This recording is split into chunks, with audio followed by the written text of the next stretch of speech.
अगरचे supreme court और chief justice of Pakistan जनाब जस्टिस काजी फाइज ईसा के अहकामात 8 फरवरी को इलेक्शन के इनेकाद के ज़ामिन हैं, लेकिन न जाने क्यों इलेक्शन इल्तवा के खदशात हकीकत में बदलते दिख रहे हैं।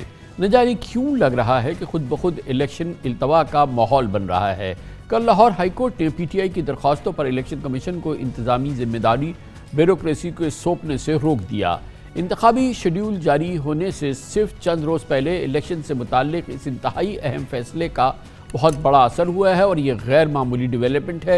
इससे ज़्यादा मायनी खेज पेशरफ्त यह है कि लाहौर हाईकोर्ट ने सिर्फ पंजाब की हदूद में ब्यूरोक्रेसी की एग्जीक्यूटिव अफसरान की DRO की तैनाती के नोटिफिकेशन मुअत्तल किया था, मगर इलेक्शन कमीशन ने चारों सूबों में इंतखाबात की तैयारियाँ और DROs के और ROs की इलेक्शन ट्रेनिंग को भी रोक दिया।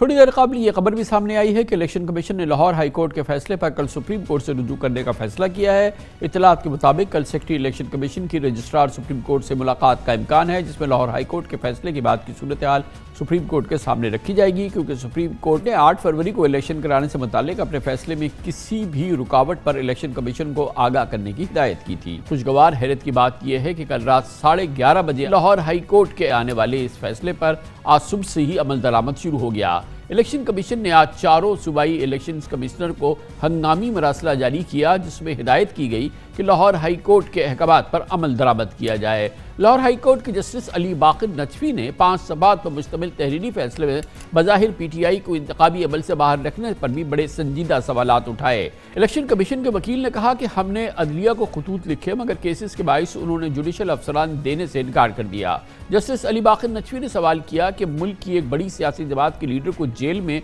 बंद करके क्या शफाफ इलेक्शन हो सकता? पंजाब में आम इंतखाबात के लिए ब्यूरोक्रेसी से रिटर्निंग अफसरान लेने के खिलाफ दायर दरखास्त पर कल लाहौर हाई कोर्ट में PTI के वकील अबू जर सलमान खान न्याजी ने दलाइल दिए कि लाहौर के DRO डिप्टी कमिश्नर लाहौर हैं, जिन्होंने PTI के कई रहनुमाओं की नजरबंदी के अहकामात जारी किए हैं। निगरान हुकूमत के तैनात करदा अफसरान शफाफ इलेक्शन नहीं करवा सकते। इस पर जस्टिस अली बाकर नजफी ने इलेक्शन कमीशन के वकील से सवाल किया था कि मुल्क की एक बड़ी सियासी जमात के लीडर को जेल में बंद करके क्या शफाफ इलेक्शन करवाया जा सकता है। तहरीरी फैसले में जस्टिस अली बाकर नजफी ने लिखा कि बज़ाहिर ऐसा लग रहा है कि दरख्वास्त गुजार की जमात को लेवल प्लेइंग फील्ड दस्तयाब नहीं है। फैसले में अदालत ने करार दिया कि ये बात सबके सामने आया है और गैर जानिबदार हल्के भी इस बात की तस्दीक कर रहे हैं कि एक जमात की टॉप लीडरशिप या तो जेलों में है या अंडरग्राउंड चली गई है।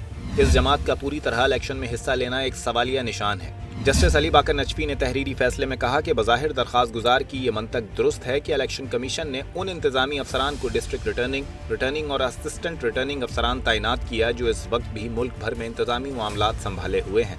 अदालत ने करार दिया कि दरख्वास्त गुजार की जमात को इस इंतजामिया पर पहले ही भरोसा नहीं है। जस्टिस अली बाकर नजफी ने तहरीरी फैसले में लिखा कि इंतखाबात के इनेकाद पर गरीब अवाम के अरबों रुपए खर्च होते हैं। अगर सियासी जमातें ऐसे अमल को तस्लीम ही ना करें तो ये वक्त और पैसे का ज़िया होगा। जस्टिस अली बाकर नजफी ने तहरीरी फैसले में लिखा कि इलेक्शन कमीशन की जिम्मेदारी है कि तमाम सियासी जमातों को एक ही तरह के मौके फराहम करे। अदालत ने आम इंतखाबात सरकारी अफसरान से करवाने का नोटिफिकेशन मुअत्तल करके फाइल चीफ जस्टिस को अरसाल कर दी और लार्जर बेंच तश्कील देने की सिफारिश कर दी। फैसले में कहा गया है कि इस केस के हतमी हुक्मनामे तक इलेक्शन कमीशन की जानिब से ब्यूरोक्रेसी के इंतजामी अफसरान को DROs और ROs लगाए जाने के तमाम नोटिफिकेशन मुअत्तल रहेंगे। अब तक लग रहा था मुस्लिम लीग नून, पीपल्स पार्टी, JUI, MQM, बाप पार्टी इलेक्शन के मौक़र किए जाने का बयानिया तरतीब दे रहे हैं, लेकिन तहरीक इंसाफ की दरख्वास्त पर लाहौर हाई कोर्ट का फैसला आने के बाद लगता है कि PTI ने भी इलेक्शन के इल्तवा में अपना हिस्सा डाल दिया है। गोया PTI भी 8 फरवरी को इलेक्शन नहीं चाहती।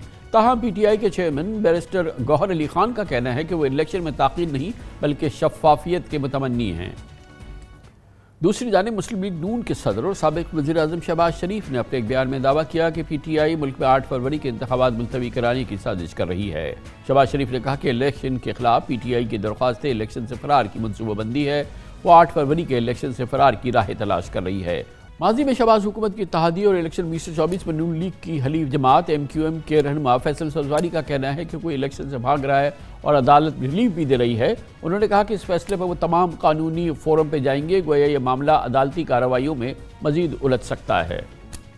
इलेक्शन कमीशन में पीटीआई के इंटर पार्टी इलेक्शन से मुताल्लिक केस की समाअत के दौरान पीटीआई के वकील अली जफर ने मुतालबा किया कि इलेक्शन कमीशन जल्द अज जल्द इंतखाबी शेड्यूल जारी करे और फ्री एंड फेयर इंतखाबात कराए। इस पर chief election commissioner Sikandar Sultan Raja ने कहा कि अब तो आपने हमारे रिटर्निंग ऑफिसर्स भी मुअत्तल करा दिए हैं, हम तो समझ रहे थे कि आपके मुखालफिन ने हमारे अफसरान मुअत्तल कराए हैं। इस पर अली जफर ने कहा कि मैं भी ये समझता था।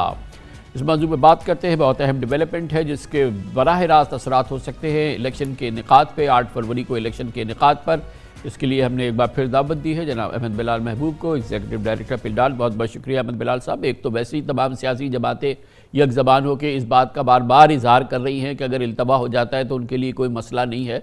दूसरी जानिब आज ये अदालती हुक्म आ गया जिसके बाद गो कि वो पंजाब के लिए था, लेकिन इसके पस मंज़र में आज इलेक्शन कमीशन ने पूरे पाकिस्तान में अपने रिटर्निंग ऑफिसर्स और प्रिजाइडिंग ऑफिसर्स की जो ट्रेनिंग वगैरह हो रही थी उसको रोक दिया। गोया कि इंतखाबी अमल की तैयारी जो है वो आज मुअत्तल हो गई है बाकायदा।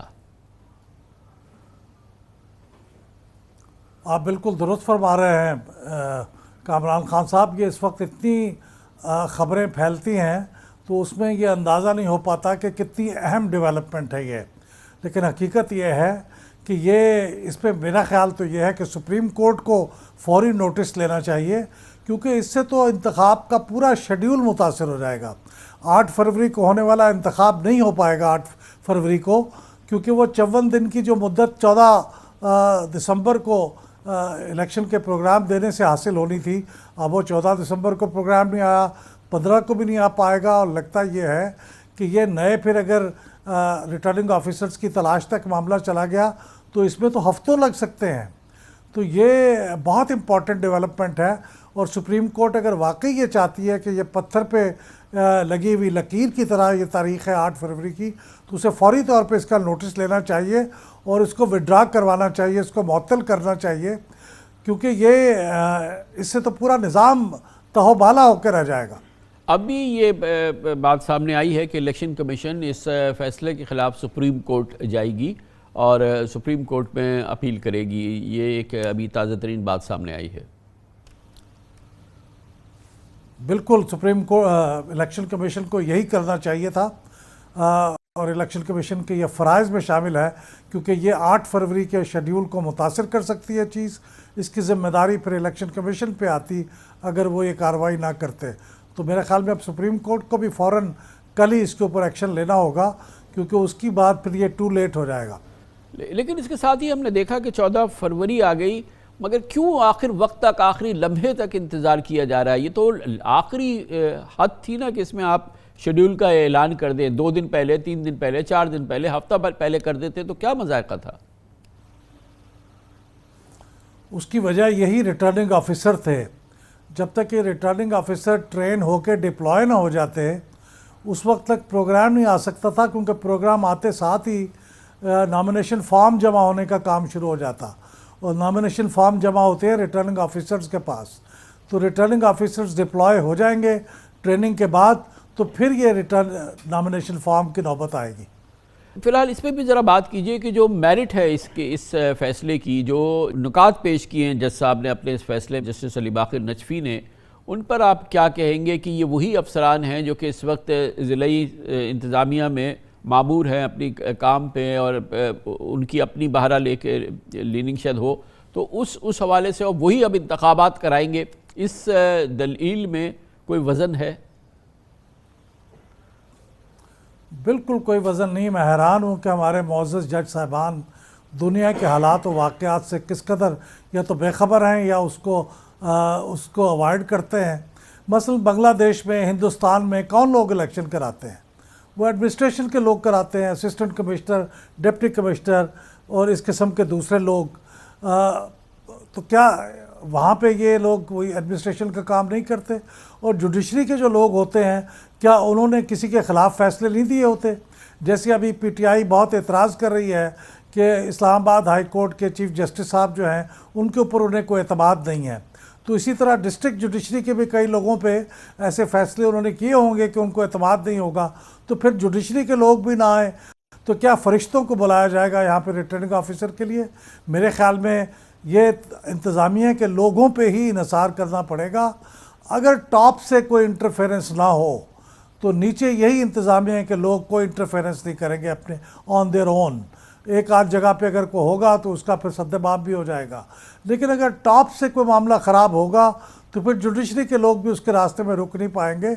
इसलिए ये मेरे ख्याल में पीटीआई ने कोई बहुत ज़्यादा समझदारी की बात नहीं की है, इस मौके पे इसको चैलेंज करके इस पूरे प्रोग्राम को इन्होंने सबोटैज कर दिया।